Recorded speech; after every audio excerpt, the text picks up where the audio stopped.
채무자가 이행을 하지 않습니다. 이행을 하지 않으면 이때 가서 판결문을 들고 가지고 강제로 두들겨 패거나 장기를 냈다가 팔아버린다. 이런 겁니다. 그래서 계약이 깨지고 싸움이 나는 건 원하지 않은 거니까 원하지 않은 건 국가가 해결하는 거야. 원하는 건 상황을 당하지 않도록 열심히 공부해서 주택관리사 자격을 취득해서 관리소장님으로 활동을 하시는 훌륭한 분들이 되셨으면 좋겠습니다.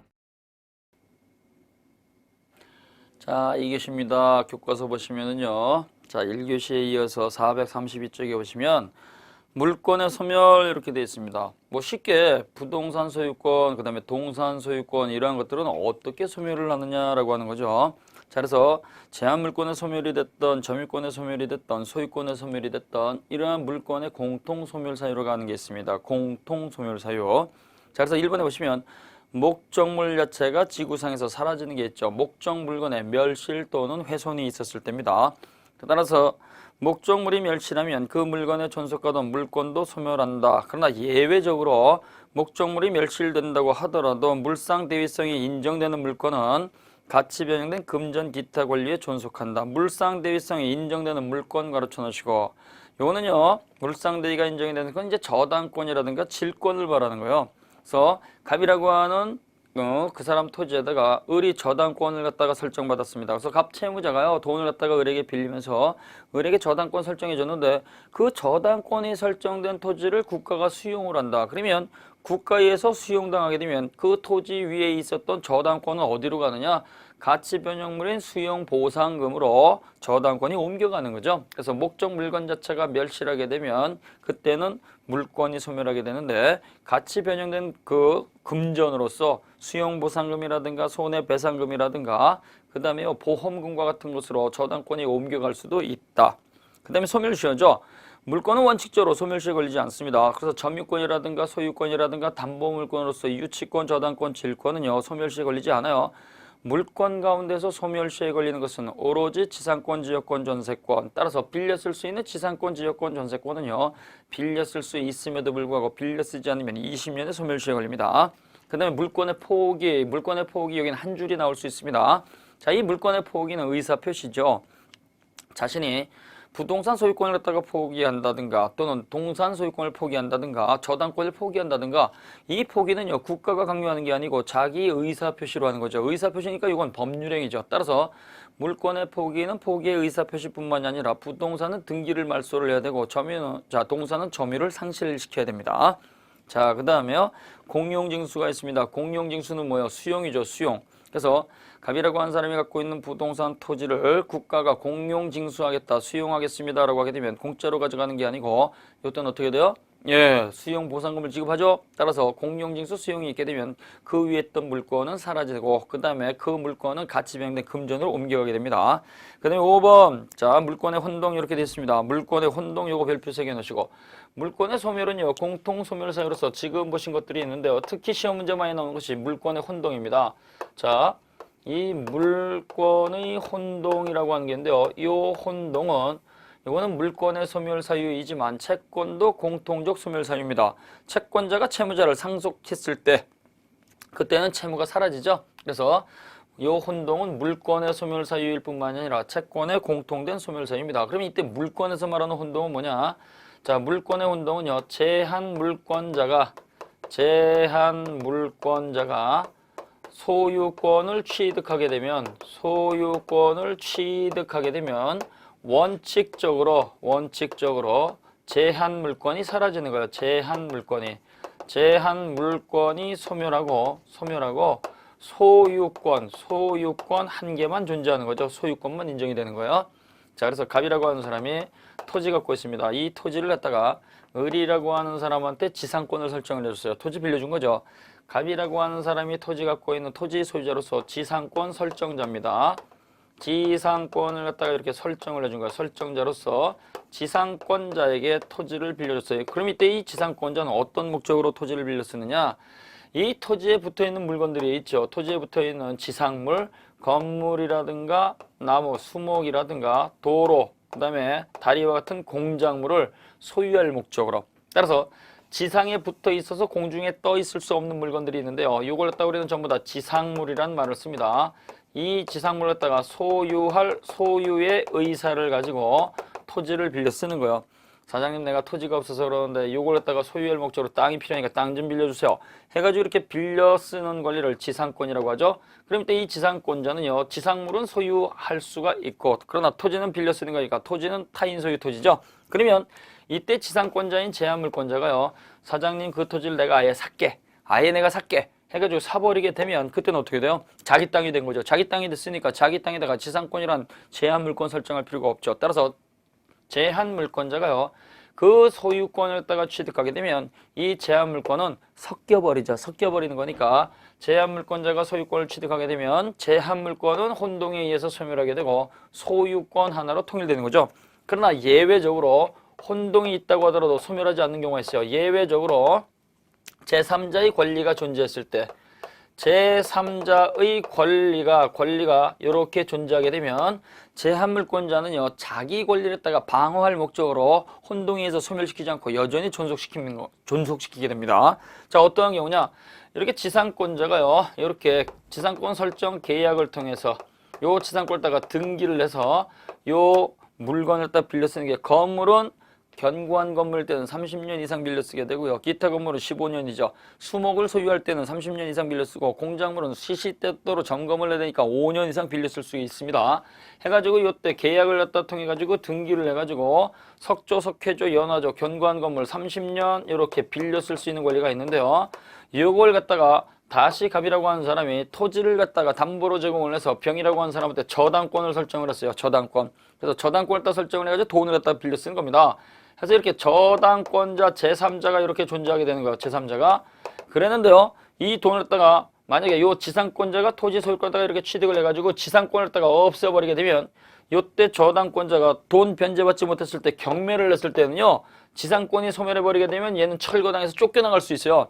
쫓겨나가게 되면 억울하잖아요. 따라서 요때 제3자의 권리가 존재를 했을 때에는 요 지상권자가 토지 소유권을 취득을 했다고 하더라도 경매당에서 쫓겨나갈 위험을 갖다가 방어할 목적으로 요 지상권은 소멸하지 않고 그대로 놔두게 됩니다. 그래서 변제하지 못했을 때 경매가 있다고 하더라도 먼저 빌렸을 권리가 표시가 된 사람이니까 경매 등에서 낙찰이 됐다고 하더라도 쫓겨나갈 이유가 없겠죠. 그래서 예외적으로 제3자의 권리가 존재했을 때에는 요 지상권자인 혼동에 의해서 소유권을 취득한 사람이라고 하더라도 요 제한물권은 소멸하지 않습니다. 예외적으로. 왜? 후순위 권리자에 대해서 자기의 권리다가 우선적으로 방어할 목적이 있으니까. 자, 그래서 거기 보시면 물권의 혼동 이렇게 되어 있습니다. 동일한 물건에 대한 소유권과 다른 물건이 동일한 사람에게 귀속한 때 가로쳐주시고, 다른 물건은 제한물권이죠. 제한물권은 소멸하게 된다. 그러나 그 제한물권이 제3자 권리의 목적이 된 때, 제3자 권리의 목적이 된 때라는 얘기는 제3자가 존재하는 경우죠. 자, 1번. 혼동이 일어나는 원인은 특정 승계, 포괄 승계 모두 포함하게 됩니다. 따라서 특정 승계는 매수한 경우, 그래서 지상권자가요, 지상권 설정자로부터 토지를 매수한 경우, 그 다음에 이때 요 권리를 갖다가 상속받는 경우도 있을 수 있겠죠. 그래서 갑이라고 한 사람이 토지를 갖다가 빌려줬는데요, 을이 갑을 상속받는 경우 모두 혼동이 되는 겁니다. 그러나 점유권과 강업권은 성질상 혼동으로 소멸하지 않습니다. 점유권은요, 소유권을 취득했다고 해가지고 점유권이 혼동해서 소멸하는 건 아니죠. 을이라고 하는 사람이 토지를 점유하고 있는데 소유권 취득했다고 해가지고 자기 땅 소유권 취득해서 자기 땅에서 쫓겨나가는 건 아닙니다. 그 다음에 광업권이죠. 갑이라고 하는 사람 땅에서 석탄을 갖다가 채굴하고 하는 을이라고 하는 사람이 그 석탄 미채굴을 갖다 채굴하고 있는데요, 그 땅을 갖다 사버렸다고 해가지고 광업권이 소멸하지 않습니다. 그래서 점유권과 광업권은 혼동해서 소멸하는 권리가 아니다. 그 다음 2번. 제한물권을 가진 자가 소유권을 취득하면 혼동으로 소멸하지만 소멸할 권리가 제3자의 목적이 됐을 때는 소멸하지 않는다. 그 다음에 3번. 1번 저당권을 가진 자가 소유권을 취득하면 저당권은 혼동으로 소멸하는 것이 원칙이지만 2번 저당권자가 이렇게 저당권 갖고 있을 때 1번 저당권은 혼동해서 소멸하지 않습니다. 왜? 2번 저당권자 순위 승진을 막을 목적으로 1번 저당권자가 먼저 돈을 빼가고 2번 저당권자 후순위권자가요, 나중에 빼가게 되는데요, 그 담보가치가 5억밖에 안 되는데 1번 저당권자일 땐 다 빼갈 수가 있는데 2번 저당권자는 못 빼갈 수 있잖아요. 근데 이걸 다 순위 승진을 해버리게 되면 이때 2번 저당권자가 전부 빼가게 되니까 오히려 불로소득을 오는 거죠. 따라서 불이익을 방지할 목적으로 1번 저당권자의 저당권은 혼동해서 소멸하지 않습니다. 그래서 갑의 토지를 1번 저당권자 을이 있고 2번 저당권자 병이 있을 때 1번 저당권자가 그 토지를 사버리게 되면 이거는 원칙적으로 혼동해서 소멸하겠지만 2번 저당권자가 있을 때에는 1번 저당권자의 저당권은 혼동해서 소멸하지 않는다. 그 다음에 4번 혼동에 의한 물권 소멸의 효과는 절대적인 거죠. 따라서 이런 것들은 등기를 말소할 필요가 없어요. 그러나 그 혼동에 의해서 물권이 변동이 되거나 말소가 됐을 때는요. 그것이 무효라고 한다면 그 혼동에 의해서 사라진 권리는 다시 부활한다는 게 우리 판례의 태도죠. 따라서 이 혼동에는 물권 소멸의 효과는 절대적인 거니까 지상권자가 그 토지 소유권을 취득하게 되면 지상권 등기 말소할 필요가 없어요. 근데 그 혼동의 원인이 된 매매라든가 이러한 것들이 무효가 됐다고 한다면 그때는 소멸됐던 권리는 다시 부활한다. 그래서 혼동 요것만 잘 기억해 놓으시고요. 그 다음에 보시게 되면 문제 이렇게 나와 있죠. 그래서 이 문제는 우리 선생님들이 풀어보시는데요. 물권 총론에서 두 문제 정도가 나온다. 물권적 청구권 꼭 기억해 놓으시고 그 다음에 등기의 효력 꼭 기억해 놓으시고 그 다음에 186조에 의한 물권 변동이냐 187조의 물권 변동이냐 186조는 등기부 손대는 것이고 187조는 법 규정에 의한 거니까 상속 공용징수 법원의 형성 판결 그 다음에요 경매와 같은 거 요거는 등기를 손댈 필요가 없다. 그 다음에 등기의 효력 그 다음에요 지금 보신 것처럼 동산선을 취득하고 물권의 혼동 요 6가지에서 두 문제가 나오니까 요 6가지만 잘 읽어 놓으세요. 거기서 다 나오게 됩니다. 자, 그래서 문제를 딱 쭉 지나가시면 이제 물권법 강론이 나오죠. 물권법 강론 443쪽에 보시면 여기서부터는 8가지 전형 물권에 관해서 문제가 나옵니다. 점유권이 있고 본권으로서 소유권과 제한물권이 있는데 소유권은 사용, 수익, 처분 3가지를 다 할 수 있으니까 가장 완벽한 물권이 되는 것이고요. 사용, 수익, 처분 3가지 권능 가운데서 일부를 갖다가 제한받는 것들이 있죠. 그래서 용익물권은 사용, 수익은 하지만 처분은 못하는 거죠. 용익물권은 어떤 게 있어요? 빈대떡으로서 지전이라고 하는 게 있죠. 그 다음에요 담보물권은요 사용 수익은 못하는 것이고 돈을 못 받았을 때에는 처분해서 경매를 통해서 자기 돈을 다 빼갈 수 있는 권리를 갖다가 담보물권 그래요. 근데 이 담보물권 가운데서는요 우선 변제적 효력이 없는 게 바로 유치권입니다.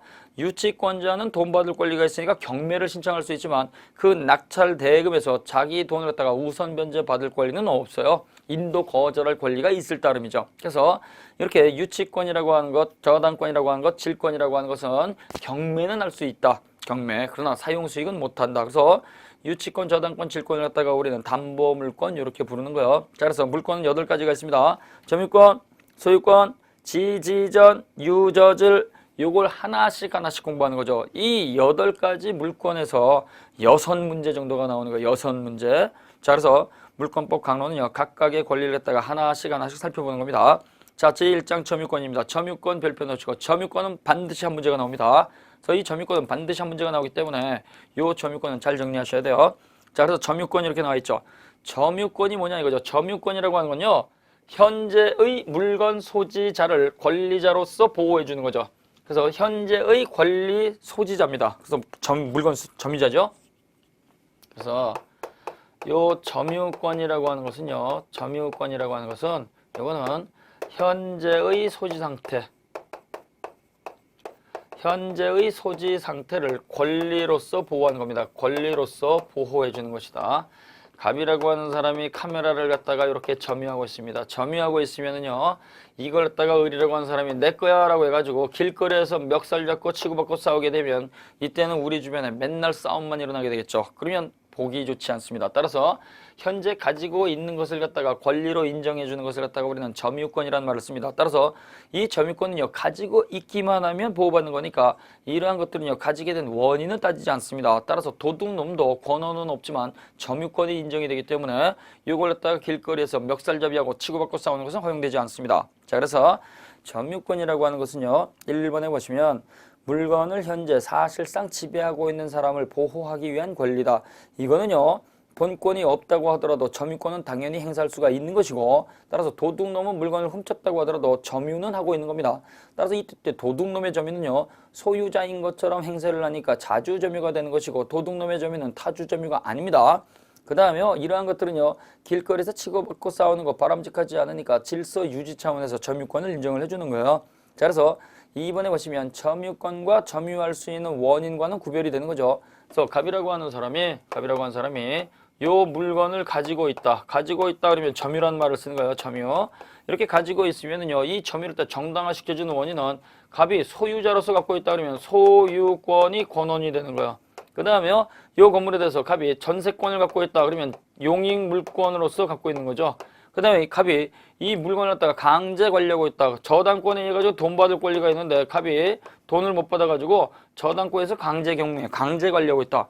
이러한 것들이 바로 본권이 되는 거예요. 본권. 따라서 본권이 있는 경우에는 권원이 존재하는 거지만 도둑놈과 같은 경우에는 훔쳤으니까 권원은 존재하지 않습니다. 자, 그 다음에 3번 읽어보시고 4번 별표 넣으세요. 점유권은 일물일권주의, 배타성이 없기 때문에 우선적 효력도 인정되지 않습니다. 내가 어제 이 버스에 이 자리에 앉았으니까 오늘도 앉을 권리가 있습니다. 이런 말 할 수가 없어요. 또 점유권은 물권이지만 본권하고 손잡을 수가 있겠죠. 따라서 점유권은 다른 권리와 동시에 존재할 수 있으니까 이거는 배타성이 가장 희박한 겁니다. 그래서 우리가요, 갑이라고 하는 사람이 요 물건을 갖다가 을로부터 빌려 쓰고 있는데요. 이걸 갖다가 소유권을 갖다가 넘겨받으면 소유권도 존재하고 동시에 점유권도 존재할 수 있으니까 소유권을 취득하게 되면 점유권을 상실하는 것은 아니죠. 따라서 점유권은 물권이지만 일물일권주의 원칙도 적용되지 않고, 그 다음에 이 점유권은 물권이지만 소유권, 그 다음에 다른 본권하고 손잡을 수 있으니까 배타성이 없게 되고, 또 이 점유권이라고 하는 것은요, 우선적 효력도 인정되지 않습니다. 그래서 우리가 수업을 갖다가 들었을 때 어제 내가 학원에 와서 이 자리에 앉아서 수업 들었으니까 오늘도 이 자리는 내 자리입니다. 내가 먼저 앉을 권리가 있습니다. 이거 아니란 얘기죠. 점유는요, 우선적 효력도 없다. 배타성도 없다. 따라서 본권과 손잡을 수가 있다. 항상 기억을 하시고, 점유권은 역시 현실적 지배 상태이기 때문에 등기할 수 있는 것도 아니고, 또 이 점유권은요, 가지고 있는 상태를 놔버리면 바로 소멸하기 때문에 점유권은 소멸시효에도 걸리지 않습니다. 자, 그 다음에요, 2번 점유의 관념화라고 하는 게 있습니다. 현재 가지고 있는 직접 지배가 있을 때, 직접 지배가 있을 때 점유권을 인정하는데요, 직접 지배가 없어도 점유권을 인정하는 경우가 있어요. 생각만 가지고 인정한다는 얘기죠. 그래서 현재 직접 가지고 있을 때 그 권리를 갖다 인정하는 게 바로 점유권인데요, 이 점유권은 현실적으로 지배하지 않아도 관념적으로 인정하는 경우가 있어요. 관념적으로 인정하는 경우. 그래서 거기에 그게 세 가지가 나와 있습니다. 점유 보조자의 경우, 그 다음에요, 상속인의 점유, 그 다음에 간접점유라고 하는 게 있어요. 자, 봅니다. 점유 보조자라고 하는 게 있습니다. 점유 보조자. 점유 보조자가 있는데요, 점유 보조자는 점유권이 인정되지 않습니다. 자, 그래서 점유 보조자는요, 점유하고 있다고 하더라도, 현재 가지고 있어요. 가지고 있다고 하더라도, 가지고 있다고 하더라도 점유권이 인정되지 않는다. 점유권이 없다. 점유권이 없으니까 점유보호 청구도 못하는 거죠. 점유보호 청구도 못한다. 그럼 이때 점유보조자가 누구냐? 점유보조자는요, 지시받는 사람이에요. 지시받는 사람. 갑이라고 하는 사람으로부터 이렇게 지시를 갖다가 받는 경우가 있죠. 지시받아가지고 복종당하는 사람. 이 복종당한 사람, 요 사람을 갖다가 우리가 점유보조자 그래요. 점유보조자. 가장 대표적인 것이 알바생입니다. 알바생. 그래서 아르바이트하는 알바생이라든가, 그 다음에요, 점원이 있고요. 그 다음에 은행 데스크에 있는 은행 직원분들, 그 다음에 공무원으로서 국가의 지시를 받는 분들, 이러한 분들을 갖다가 우리는 점유보조자 그래요. 이러한 사람들은요, 물건을 가지고 있다고 하더라도 지시받아서 갖고 있는 거니까 자기가 독자적으로 점유권 행사할 수가 없어요. 따라서 사장님이 알바생한테요, 그 물건 좀 가지고 있어 그러면 사장님의 지시를 갖다가 받아서 가지고 있는 거니까 그때의 점유는 지시한 사람이 점유자가 되는 것이지, 얘는 점유자가 아니라는 얘기죠. 자, 그래서 거기 보시면 점유주와 점유보조자 이렇게 되어 있습니다. 명령 복종의 관계 이렇게 나와 있죠. 타인의 지시를 받아 점유했을 때에는 그 타인, 지시하는 사람이 점유자다. 따라서 점유보조자는 점유자가 아니죠. 이때 점유보조자는요, 점유자가 아니니까 점유권도 없고 점유보호청권도 인정되지 않습니다. 그러나 이때 이 점원이 사장님의 지시를 갖다 통해 가지고 물건을 갖다 가지고 있는데 도둑놈이 들어서 그 물건을 갖다가 훔쳐간다. 그 다음에요, 다른 사람이 와가지고 물건을 몰래 들고 나간다. 그럼 어떻게 돼요? 그거 놔두고 가세요 라고 주장할 수 있겠죠. 이거는 현장에서 하는 거니까 자력구제권이죠. 따라서 이때 점유보조자는요, 점유자가 아니니까 점유권도 없고 점유보호도 청구하지 못하지만 그 현장에서는 놔둬라고 하는 자력구제는 행사할 수가 있어요. 자력구제. 자, 그래서 이때 점유보조자 점원은 가지고 있다고 하더라도 점유자가 아니라고 그랬습니다. 따라서 지시한 자가 점유자가 되는 거예요.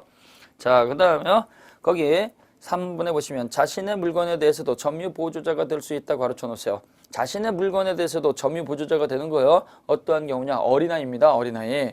부모님이요, 어린아이 5살짜리한테요 장난감을 갖다가 사줍니다. 장난감을 딱 사주게 되면 뭐라 그래요? 네 거야 라고 하죠. 그러나 이때 5살짜리 아이가요 분명히 그 장난감에 대해서 소유권을 갖다가 취득을 하고 가지고 있다고 하더라도 이때는 점유 보조자에 불과한 거예요. 왜? 부모님의 지시를 받아서 그 물건을 갖다 가지고 있으니까 함부로 넘겨주지 마라 이렇게 할 수 있잖아요. 따라서 이때는요 자기 물건에 대해서도 점유 보조자가 되는 경우는요 어린아이 경우이다 이렇게 생각하시면 되는 거예요. 자, 그 다음에 거기 점유주 지시하는 사람하고 지시받는 사람 보조자 이해가 나와 있죠. 그래서 점유 보조자는 상점의 점원이다. 가사 사용에는 가사 도우미로서 가사를 갖다 돌보는 가사 도우미 와서 살림해 주시는 분들 있잖아요. 그 다음에 은행의 출납원, 그 다음에 공장의 직원, 그 다음에 공무 수행 중에 공무원. 따라서 국가가 시킨 거니까 공무원이 갖고 있는 것도 국가가 점유자가 되는 것이지 이때 공무원이 점유자가 되는 것은 아닙니다. 그 다음에 상속인의 점유가 있어요. 이 상속인의 점유는요 점유보조자하고는 다르죠. 점유보조자는 가지고 있어도 점유자가 아닌데요, 상속인은 가지고 있지 않아도 점유하지 않아도 점유자가 되는 겁니다. 갑이라고 하는 아버지가 있습니다. 갑이라고 하는 아버지가요 이렇게 부동산 갖고 있고 이 부동산 뿐만이 아니라 동산까지 갖고 있는 아버지인데요, 아버지가 부산에서 거주하십니다. 부산에서 거주하시고 이때 아들 하나가 있는데요 미혼인 상태에서 서울에서 직장 다니고 있습니다. 근데 어느 날 아버지가 돌아가셨어요. 아버지가 돌아가셔서 상속이 개시가 됩니다. 그러면 이때 10월 2일 날 오후 2시에 돌아가셨다. 심장이 멎게 되면은요 부동산에 관해서 등기 갖출 필요가 없이 요때 상속이 개시가 되죠. 소유권 취득이 되는 거예요. 그 다음에 요 동산에 관해서는 심장이 멎었을 때 요 인도받지 않아도 점유가 인정이 되는 거야. 점유가 인정이 된다.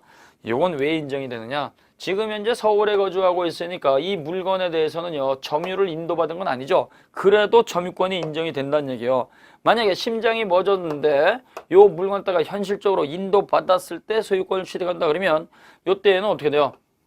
내려가 가지고 요 물건 갖다가 인도받기 전까지는 10월 2일 5시에 내려갔다. 비행기 타고 후다닥 내려가 가지고 이렇게 5시에 내려갔다 그러면 요 공백기가 있죠. 공백기가 있으면은요 요때 돌아가시고 나서는 무주의 동산으로 바뀌어가지고 요 걸 취득한다 그러면 요 공백기 동안은 무주의 동산이 돼버리고, 무주의 동산은 무주물 선점이니까 동네 사람이 담 넘어서 들어와가지고 전부 다 가져가게 되면 그때는 동산 소유권을 잃어버릴 수 있잖아요. 따라서 요때 점유를 갖다가 인도받지 않아도 심장 정지가 되면 당연히 점유권 인정이 된다. 꼭 기억을 하셔야 돼요. 자, 그래서 상속인의 점유는요 상속인 그 사람이 직접 현실적으로 인도받지 않았다고 하더라도 생각만 가지고 점유권은 당연히 인정되는 것이다. 자, 그래서 1번에 보시면 점유권은 상속인에게 이전이 된다. 인도할 필요가 없이 심장 정지 시에요. 상속 개시의 사실을 몰랐다고 하더라도 당연히 점유의 승계가 인정되는 거예요. 그 다음에 2번 상속인은 새로운 권한에 의해서 자기 고유의 점유를 개시하지 않은 한 피상속인 점유의 하자를 그대로 승계한다. 자, 그래서 이때 이런 경우가 있습니다. 갑이라고 하는 사람이 을이라고 하는 사람한테 요 물건을 빌려줍니다. 물건을 갖다가 빌려주는데요. 요때 요 물건에 대해서 지금부터 2년 동안 임대차 하겠습니다. 해가지고 매달 100만 원 받겠습니다. 해가지고 이렇게 식당으로 운영하는데요. 이분이 돌아가셨다. 돌아가시게 되면 요때 병이라고 하는 사람은요. 이 사실을 몰랐다고 하더라도 이 물건에 대한 임차권을 갖다가 승계를 하죠. 승계를 하고 이 물건에 대한 거 역시 점유도 인정이 돼버립니다. 그러면 이때 요 하자가 있었다. 하자가 있다고 한다면 요 상속인이 그 하자를 갖다 전부 다 이어받는 것이기 때문에 하자가 있으면 그 하자를 갖다가 없애버리는 새로운 계약관계가 존속하지 않는 한 요때는 그대로 승계하는 거죠. 따라서 요 피상속인이 돌아가시면 요때 점유의 이전과 같은 것은요 하자를 그대로 승계한다. 하자가 따라온다는 거 기억을 하시면 돼요. 하자가 따라온다. 자, 그 다음에 간접점유라고 하는 게 있습니다. 자, 이 간접점유는요 점유 매개 관계를 통해서 직접 점유자를 통해서 갖고 있는 거죠. 점유 매개 관계가 나옵니다. 점유 매개 관계는요 지상권 설정이라든가 전세권 설정이라든가 임대차 계약이라든가 그 다음에 사용대차라든가 그 다음에 질권 설정이라든가 이러한 것들이 바로 점유 매개 관계예요. 자, 그래서 일정한 점유 매개 관계, 점유 매개죠. 점유를 연결하는 거예요. 점유 매개 관계가 있었을 때 이 관계를 통해 가지고 타인을 통해서 갖고 있는 사람이에요. 그래서 요거 어떤 게 있느냐? 지금 말씀을 드린 것처럼 지상권 설정이라든가 전세권 설정이라든가 그 다음에 임대차 계약이라든가 그 다음에 공짜로 빌려주는 사용대차 계약이라든가 그 다음에 임치라든가 그 다음에 질권 설정과 같은 거 이러한 여러 가지 계약 관계가 있어요. 그럼 이때 이 계약을 갖다 체결한 사람은요, 그 계약 관계에 의해 가지고 상대방한테 물건의 점유를 이전시켜 줍니다. 그럼 이때 그 상대방을 통해서 갖고 있는 사람을 우리는 간접 점유자라는 말을 써요. 그래서 쉽게 임대차를 예를 들게요. 갑이라고 하는 사람이 이 물건을 가지고 있습니다. 이 물건을 가지고 을이라고 하는 사람한테 이렇게 빌려줬어요. 해가지고 요 물건 빌려줄 테니까 빌려서 쓰세요. 2년 동안 요거 임대료 100만 원 주고 빌려 쓰겠습니다. 임대차라고 하는 계약을 체결을 했죠. 임대차라고 하는 점유 매개 관계, 계약 관계가 있는 거예요.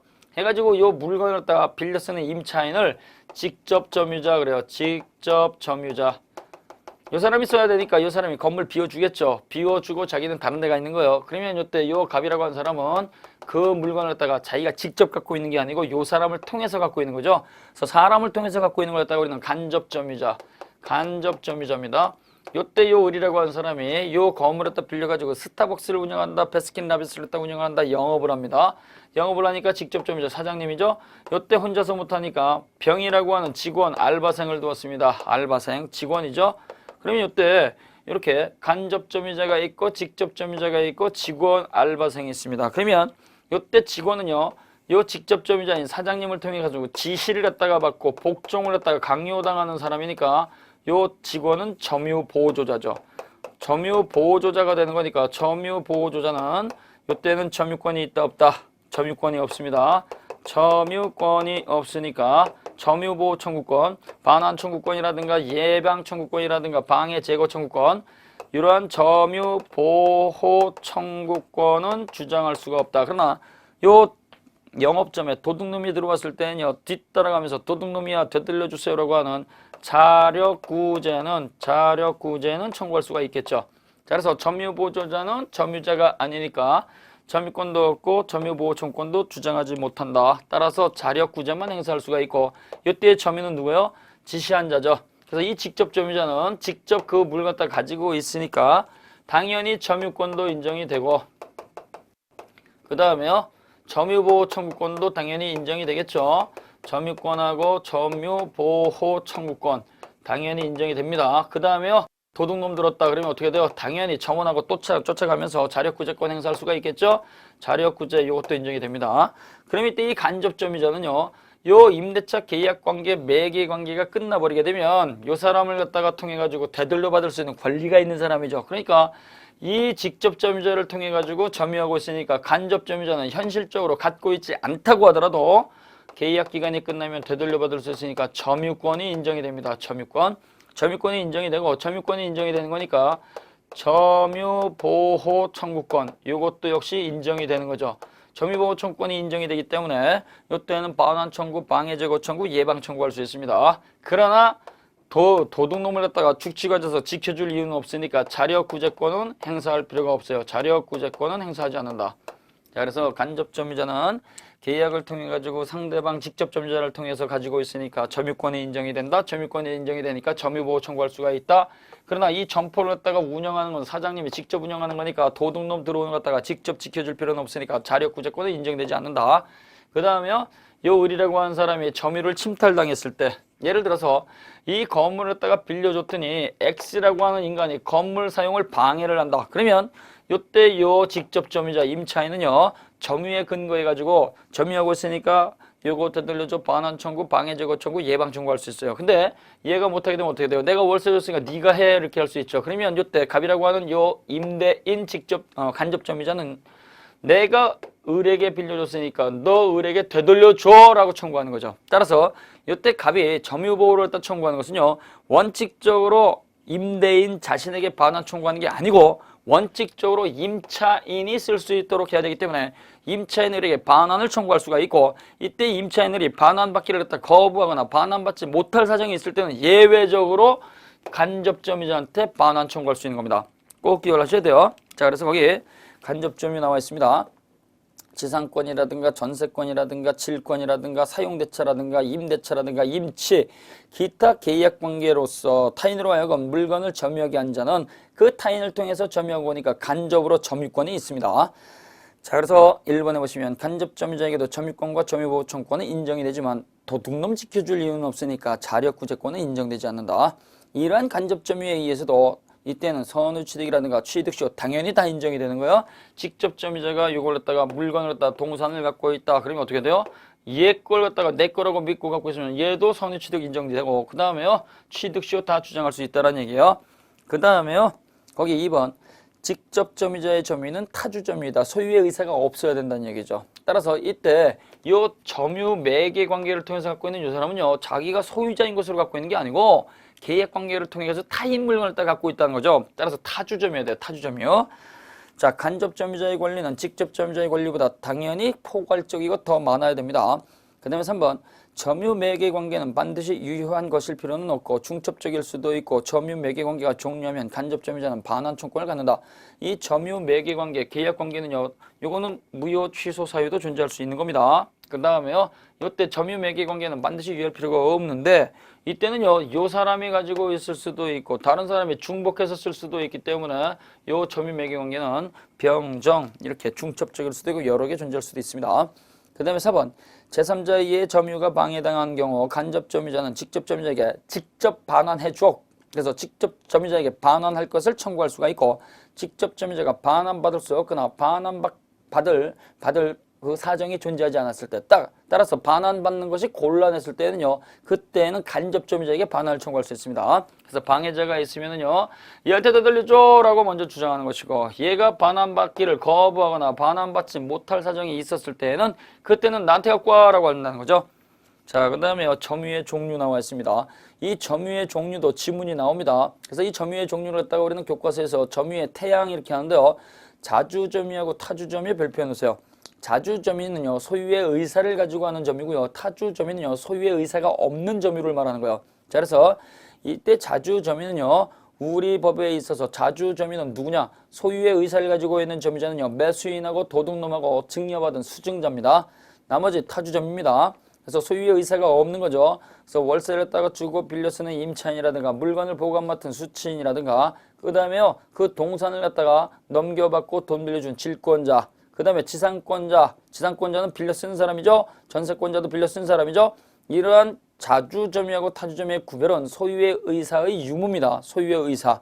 자, 그래서 거기 보시면 반가로 1번에 나와 있죠. 자주점유의 요건이 소유의 의사의 유무, 소유의 의사의 유무 가르쳐 놓으시고, 이러한 것들은요 주관적 의사를 기준으로 하는 게 아니고 객관적 거래의 성질로서 파악하는 겁니다. 매매가 있거나 증여가 있거나 도둑, 여기에 있을 때에는 자주점유로 인정을 해줍니다.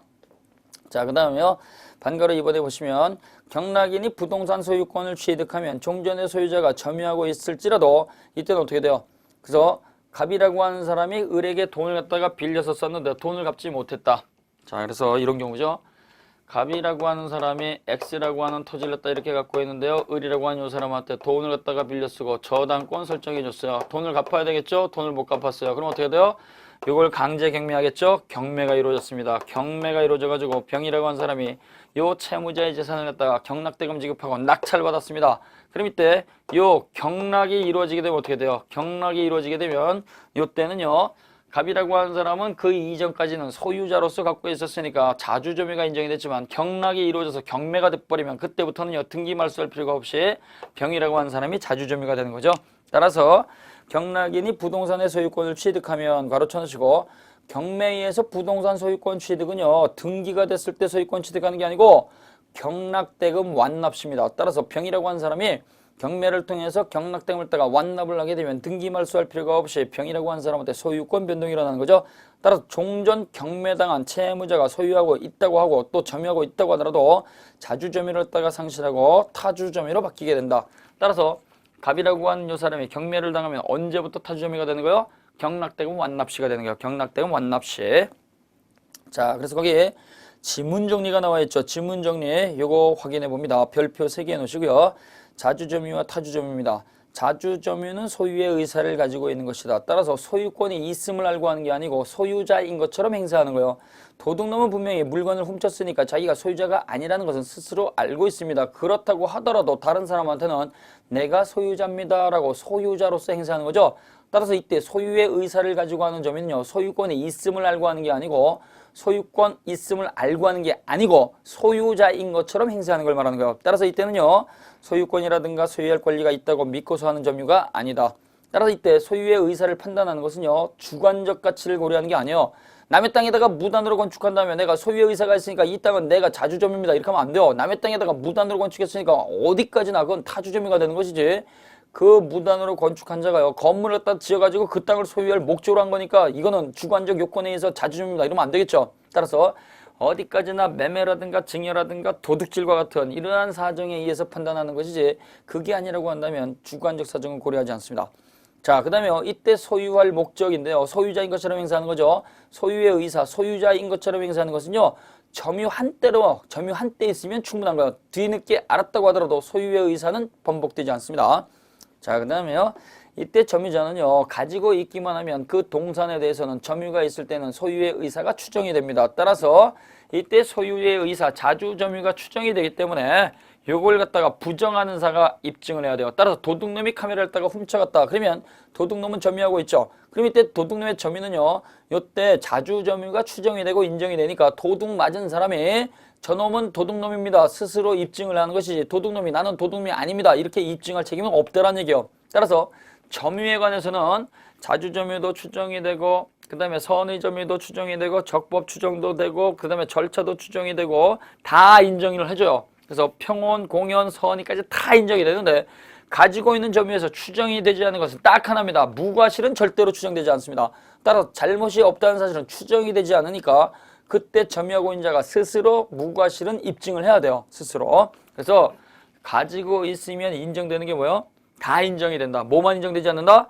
무과실은 인정되지 않으니까 무과실은 스스로 증명해야 된다. 꼭 기억을 하셔야 됩니다.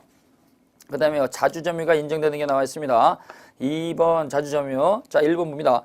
토지 매매 계약 등에 의해서 매수인이 취득한 점유, 매수인 동그라미 놓으시고요, 점유 동그라미 놓으세요. 그래서 우리가요, 자주점유로 인정되는 것은요, 세 가지 기억하면 된다 그랬어요. 매수인의 점유, 그 다음에 증여받은 수증자의 점유, 도둑놈의 점유입니다.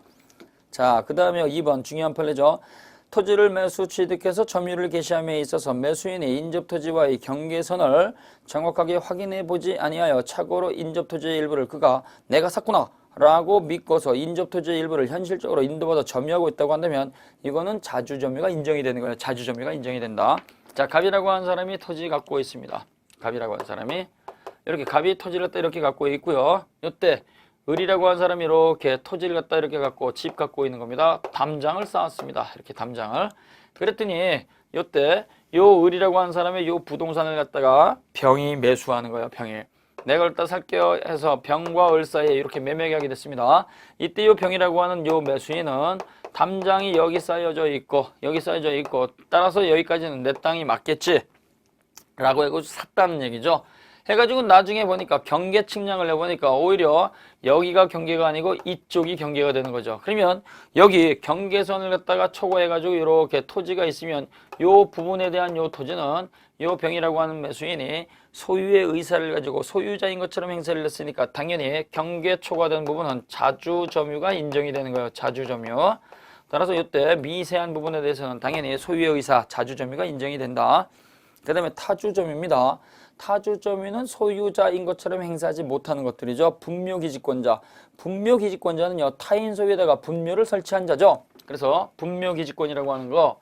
자, 갑이라고 하는 사람이 임야 가지고 있습니다. 갑이라고 하는 사람이 이렇게 임야를 갖다 이렇게 가지고 있을 때 타인 소유 토지에다가 을이라고 하는 사람이 여기다가 묘자를 쓴 거죠. 이렇게 산소를 만든 거예요. 이렇게 산소를 갖다가 만들었을 때는요, 계약을 통해서 빌렸을 수도 있겠지만 그건 극히 드물고요. 보통 이 분묘기지권은요, 이거는 시효 취득이 가능한 거예요. 그래서 타인 소유 토지에다가 20년 이상 평온하고 공연하게 이렇게 점유하고 있으면은요, 요때는 요 산소가 기초하고 있는 요 기초의 땅이죠. 요 산소 주변에 요 땅을 갖다가 성묘하고 제사를 드리고 벌초하기 위해서 관리할 수 있는 빌려 쓸 권리가 인정이 됩니다. 요걸 분묘기지권이라고 하는 거예요. 그러면 요때 어디까지나 그 토지를 갖다가 들락날락할 수 있고 빌려 쓸 수 있는 권리, 이것을 취득한 것이지 소유권 취득한 건 아니죠. 여전히 이 땅은 갑의 소유 토지, 갑소유 토지가 되는 것이고, 요때 요 을이라고 하는 사람은 산소 주인은 그 땅을 갖다가 들어갈 수 있는 권리를 취득한 거니까 남의 땅이죠. 따라서 분묘기지권을 시효 취득했다고 하더라도 자기 땅으로 바뀐 게 아니니까 을이라고 하는 사람은 여전히 타주점입니다. 그 다음에요 2번. 명의 신탁에 의해서 부동산 소유자로서 등기된 자의 점유. 갑이라고 한 사람이 부동산을 갖고 싶습니다. 근데요 드러내지 못하고 을에게 부탁하는 거죠. 네 이름을 빌려가지고 부동산 가지고 있자. 그래서 다른 사람이 이름을 빌려가지고 부동산을 갖다가 소유권 취득하고, 이때 이름을 빌려준 을이라고 한 사람이 알았어 내 이름 빌려줄게 하고선 현실적으로 그 부동산을 점유하고 있다고 하더라도 이때 갑의 소유라고 하는 걸 갖다가 이미 알고 있으니까 얘는 타주점유가 된다는 것이 판례의 태도입니다. 그 다음에 공유자 한 사람이 공유 토지를 전부 점유하는 경우 특별한 사정이 없는 한 지분비율법인 내에서는 타주점유이다. 자, 아버지가 돌아가셨습니다. 갑을병 세 사람의 아들이 상속을 받았습니다. 3분의 1씩 지분 갖고 있겠죠. 그래서 아버지가 남겨주신 이 토지를 갖다가 큰 형님이 3분의 1 지분을 갖고 있으면 나머지 3분의 2에 대해서는 타주점유가 되는 거죠. 동생들 거니까. 자, 그 다음에 4번. 타주점유자인 피상속인을 상속받은 상속인의 점유. 자, 아버지가 임차인입니다. 임차인은 타주점이죠. 타주점인데요. 임차인이 돌아가셨다. 그러면 그 사실을 모른다고 하더라도 상속인은 이때 피상속인의 하자를 전부 다 승계하기 때문에 피상속인의 점유도 타주점입니다. 타주점유. 그래서 임차인이 돌아가셨다고 해가지고 임차인 아들이 와가지고 아버지 건물인 줄 알았으니까 이건 내 겁니다. 소유권을 딱 주장하면 큰일 나잖아요. 따라서 새로운 계약관계에서 매매가 됐거나 그랬을 때는 새로운 권한에 의한 점유가 인정이 되겠지만 그 피상속인의 점유는 권한이 없는 한 하자가 그대로 이어지기 때문에 상속인의 점유는 타주 점유가 된다는 거 꼭 기억하셔야 돼요. 그래서 임차인 아들이 그 임차권을 딱 승계하게 되면 그 아들은 당연히 타주 점유가 되는 겁니다. 왜? 그 돌아가신 아버지가 임차인 타주 점유니까. 그 다음에 5번. 경락허가 결정이 있는 경우에 종전 소유자는, 그래서 종전 소유자는 경매당한 사람이죠. 경매당한 사람은요 타주 점유로 바뀌는데 어떤 경우냐? 경락대금 완납시. 자, 그 다음에요 446쪽에 보시면 선의의 점유가 있고 악의의 점유가 있습니다. 선의의 점유는요 본권이 없음에도 불구하고 본권이 있다라고 오신하는 경우고, 악의의 점유는요 의심을 품으면서 하거나 그 본권이 없음을 알고 있는 경우죠. 자, 그래서 거기 보시게 되면 자 1번 비용상한 청구권 요거 별표 놓으시고, 비용상한 청구권은요 그 비용을 되돌려 받을 수 있는 거예요. 그래서 그 물건 자체의 보존을 위해서 지출하는 게 있습니다. 건물은요 수도라든가 전기라든가 가스라든가 이게 있어야지만 기능을 할 수 있으니까 건물에 관해서 수도라든가 전기 가스는 기본적으로 보존 비용입니다. 그럼 이때 건물에다가요 수도 전기 가스를 갖다가 시설을 하게 되면 어떻게 돼요? 건물 전체 매매 가격이 상승하는 경우가 있죠. 그래서 전체의 현존 이익을 증가시키는 걸 요걸 유익비라는 말을 써요. 그래서 이 비용상환 청구권은요 선의 점유가 됐든 악의 점유가 됐든 선악을 불문하고 비용상환 청구할 수 있습니다. 그래서 자기한테 소유권이 없음을 알고도 거기에다가요 보존 비용을 갖다가 투자를 했다. 또 유익비를 갖다가 발생을 시켰다. 그래서 필요비하고 유익비가 있게 되면요 선악을 불문하고 그 원래의 점유자라든가 소유자한테는 불로소득이 되기 때문에 언제나 되돌려받을 수 있습니다. 따라서 도둑놈이라고 하더라도 그 동산에 대해서 비용을 갖다가 발생시키게 되면 그 도둑 맞은 물건의 소유자는 와서 되찾아갈 때 도둑놈이 만들어 놓은 그 불로소득 비용은 되돌려 줘야 된다는 얘기예요. 따라서 선의 점유냐 악의 점유냐 따지지 않고 비용상환 청구권은 선악을 불문하고 청구할 수 있다. 항상 기억을 하셔야 돼요. 자, 그 다음에요 2번 소유의 의사, 자주점이죠. 평온, 공연, 선의, 무과실은 언제를 기준으로 판단을 하냐? 판단 시점은 무조건 최초 개시한 때죠. 그래서 우리가요 103조 반사실소의 불법도 법률행위 성립 최초고요. 불공정한 법률행위 불공정도 역시 최초 이용관계를 맺었을 때. 그 다음에요 우리가 무권대리, 표현대리라든가 협의의 무권대리, 선의 악의 판단도 무조건 대리행위 최초죠. 그래서 점유를 갖다가 판단하는 것도 소유의 의사가 있었느냐 없었느냐, 평온하냐 공연하냐, 그 다음에 선이냐 무과실이냐, 이러한 것들도 전부 다 최초 점유를 시작한 때로부터 판단하게 되는 거예요. 자, 그래서 거기 보시게 되면 자 1번 선의 점유와 악의 점유 말씀을 드렸죠. 그래서 선의 점유하고 악의 점유의 구별은요 본권이 없음을 알고 있으면 악의 점유, 의심하고 있을 때도 악의 점유. 자, 근데 오신하고 있으면 선의 점유라고 그랬어요. 그러면 여기서 중요한 게 3번인데요 이때 선의 점유자가 악의 점유자로 바뀌는 것은 어떠한 경우냐라고 하는 거죠. 요걸 우리가 민법 총칙에서 한번 했었습니다. 자, 그래서 요거 보시는데요. 이런 경우에요. 갑이라고 하는 사람이 이렇게 임야 갖고 있습니다. 이렇게 임야 갖고 있고, 역시 을이라고 하는 사람도 역시 임야가 이렇게 있고요. 둘이 경계를 이렇게 하고 있는 거예요. 경계를 해가지고 이때 갑은 요 경계를 갖다가 기준으로 해가지고 이 땅에서 나오는 것을 갖다가 전부 다 천연과실을 수치를 넣습니다. 천연과실 때 이렇게 수치를 하고 있는데요. 요때 을이라고 하는 사람이 지적도를 갖다 살펴보니까 아무래도 자기 땅이 여기 이 부분이 아닌 것 같아요. 그래서 자기 땅이 이 부분 같다는 느낌을 갖는 거죠. 따라서 의심이 생겼습니다. 의심이 생겨가지고 경계 측량 권리 존재의 확인을 했다가 소송을 제기를 했습니다. 그래서 경계 확인 소송을 갖다가 제기한 거예요. 해가지고 법원의 판사한테 소송을 갖다가 제기를 했고, 소송 제기죠. 소 제기를 했다가 했고, 그 다음에 판결이 떨어졌습니다. 법원의 판사가요, 지적 특량을 갖다가 해보니까 을의 땅이 여기부터 을의 땅입니다. 여기부터 을의 땅이라고 한다면 이 부분에 있었던 것은 갑이 자기 소유 토지가 아닌데도 불구하고 타인 소유의 천연과실을 전부 다 취득한 거죠. 그러면 이때 갑은요, 언제부터 악의의 점유자가 되느냐? 소 제기한 때로부터 악의의 점유자로 바뀌는 거예요. 악의의 점유자. 따라서 선의 점유자일 때에는 과실 수취권이 있으니까 과실을 반환할 필요도 없고 손해배상 책임도 없는데요. 요때 패소 판결이 있게 되면 소 제기한 때로부터 가져간 건 되돌려줘야 된다는 얘기예요. 그래서 요때 소송이 제기가 됐을 때는 의심이 생긴 거죠. 의심이 생겼으니까 요때 패소 판결이 있으면 패소 판결 확정이 됐을 때 악의의 점유자가 되는 게 아니고 의심이 생겼을 때로부터, 즉 소 제기한 때로부터 악의의 점유자로 바뀌게 된다. 따라서 소송을 제기하고 났을 때 가져간 건 되돌려줘야 된다는 얘기예요. 자, 그러면 여기서 악의의 점유자로 바뀌는 건 어떠한 경우냐? 타주점유로 자주점유에서 타주점유로 바뀌는 거. 타주점유로 바뀌는 것, 요거는요 소유권이 내게 아니구나 라고 하는 거니까 타주점유로 바뀌는 것은 패소 판결 확정시입니다. 패소 판결 확정시 타주점유로 바뀌는 거. 그래서 선의 점유자가 악의의 점유자로 바뀌는 것은 판결 확정시가 아니고 소제기시부터, 그 다음에 타주점유로 바뀌는 것은요 소제기시가 아니고 패소 판결 확정시. 판결이 있었을 때 네 거 아닙니다. 판결이 있을 때 내 거 아니구나, 그때 한다는 얘기예요. 자, 그래서 거기 3번 별표 놓으시고요. 그 다음에 과실 있는 점유하고 과실 없는 점유가 있습니다. 자, 본권이 있다고 오시는데 잘못이 있느냐 이건데요. 무과실은 추정되지 않습니다. 그래서 점유에 관해서는 전부 다 추정이 되는데 무과실만 추정되지 않아요. 항상 잘 나옵니다. 그 다음에 평온, 공연 이것도 인정이 되죠. 반대는 뭐예요? 폭력을 썼거나 그 다음에 숨겨서 하는 게 은비죠. 그 다음에 계속점유하고 불계속점유. 그래서 갑이 처음에 가지고 있고 현재도 갖고 있다 그러면 우리는 갑이 처음부터 끝까지 지금 계속 갖고 있구나. 계속점유가 추정이 되는 겁니다. 자, 그 다음에 점유권의 취득 및 승계, 이거는 잠깐 쉬었다 보도록 하겠습니다.